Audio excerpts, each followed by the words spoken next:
Kitchen. இன்றைக்கி நம்ம restaurant ஸ்டைலில் ஒரு பன்னீர் பட்டர் மசாலா செய்ய போகிறோம். சப்பாத்தி பூரிக்கு நல்ல ஒரு காம்பினேஷனாக இருக்கும். அதுக்கு நான் ஒரு 2 ஸ்பூன் ஆயில் வந்து நான்ஸ்டிக் பேனில் போட்டிருக்கேன். போட்டுட்டு மீடியம் சைஸை தக்காளி, இது வந்து நாட்டு தக்காளி எடுக்கக்கூடாது, பெங்களூர் தக்காளி தான் இதுக்கு யூஸ் பண்ணணும். அது ஒரு மீடியம் சைஸ் தக்காளி 5 எடுத்திருக்கேன்.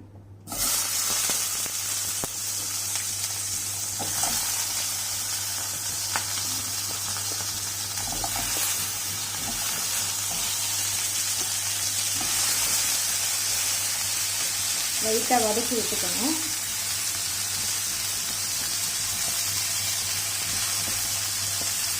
இது ரொம்ப வதக்கணும்னு இல்லை, இது நம்ம வேக தான் வைக்க போகிறோம். நம்ம அடுத்தது இதில் 2 பச்சை மிளகாய், 4 காஷ்மீரி சில்லி போட்டிருக்கேன், 2 பிரிஞ்சி இலை,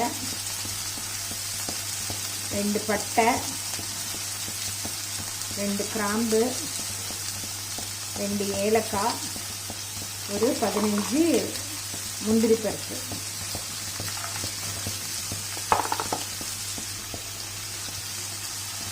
ஒரு ஸ்பூன் ஜிஞ்சர் கார்லிக் பேஸ்ட்டு போட்டுட்டு இது எல்லாத்தையும் நல்ல ஒரு தடவை கலந்து விட்டுக்கலாம். இப்போ இதை வந்து நம்ம வேக தான் வைக்க போகிறோம். ஒரு 1.5 டம்ளர் போல் தண்ணி ஊற்றிட்டு நல்லா கலந்து விட்டுடுங்க. நம்ம மூடி போட்டு இதை ஒரு 10 to 15 மினிட்ஸ் இதை வேக வைக்கணும். வெந்த பிறகு ஆற வச்சுட்டு நம்ம மிக்சியில் வந்து இதை நல்ல ஒரு ஃபைன் பேஸ்ட்டாக அரைச்சிக்கலாம். இதை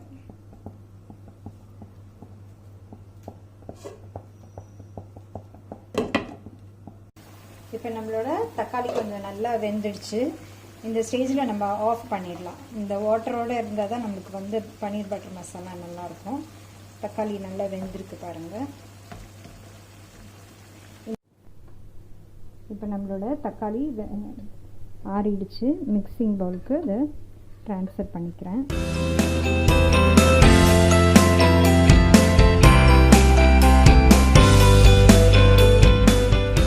நல்ல ஃபைன் பேஸ்ட்டாக அரைச்சாச்சு. இப்போ நம்மளோட பன்னீர் பட்டர் மசாலா செஞ்சிடலாம். பட்டர் ஒரு 2 ஸ்பூன் பட்டர் போட்டுக்கோங்க. ஒரு 2 ஸ்பூன் எண்ணெய், பச்சை மிளகாய் போட்டுக்கிறேன், ஒரு spoon ginger garlic paste. Already வேக வைக்கும் போது போட்டிருக்கோம், அதனால் இதில் கொஞ்சம் கம்மியாக போட்டு கூட போதும். நல்லா அந்த பட்டரோடு சேர்ந்து கலக்கி வச்சுக்கோங்க.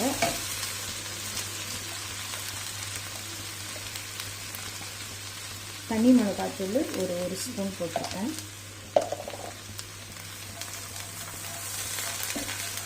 இது எல்லாத்தையுமே நான் இந்த பட்டரில் நல்லா கலந்துக்கிறேன். இப்போ நம்ம அரைச்சி வச்சுருக்க பேஸ்ட் ஆட் பண்ண போகிறோம்.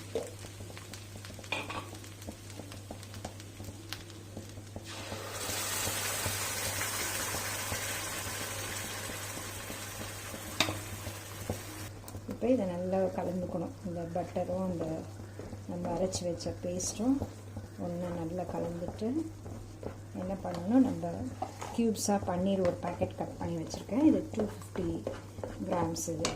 இதை இந்த பேஸ்ட்டில் நம்ம ஆட் பண்ணிக்கலாம்.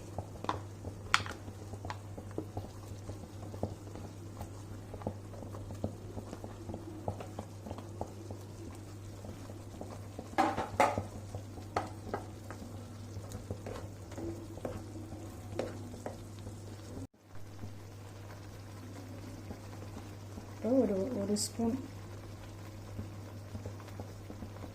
உப்பு அது மேலாமல் அப்படியே தூவிட்டு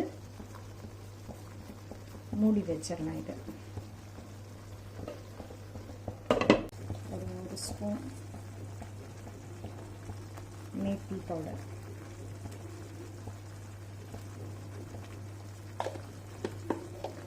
1 spoon sugar, half spoon garam masala,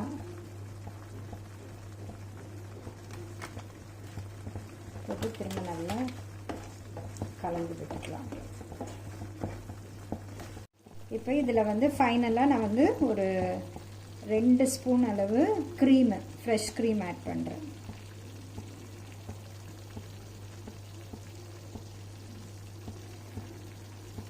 பார்க்கவே சூப்பராக இருக்குது.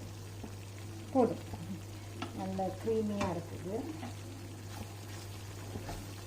கலந்துட்டா நம்ம இறக்கிடலாம். இதை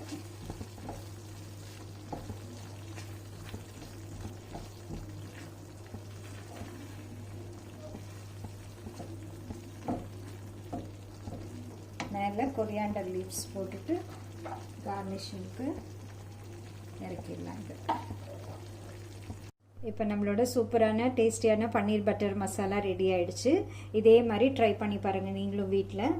என்னோட சேனலை லைக் பண்ணுங்கள், சப்ஸ்கிரைப் பண்ணுங்கள் என்னோட சேனலுக்கு. தேங்க்ஸ் ஃபார் வாட்சிங்.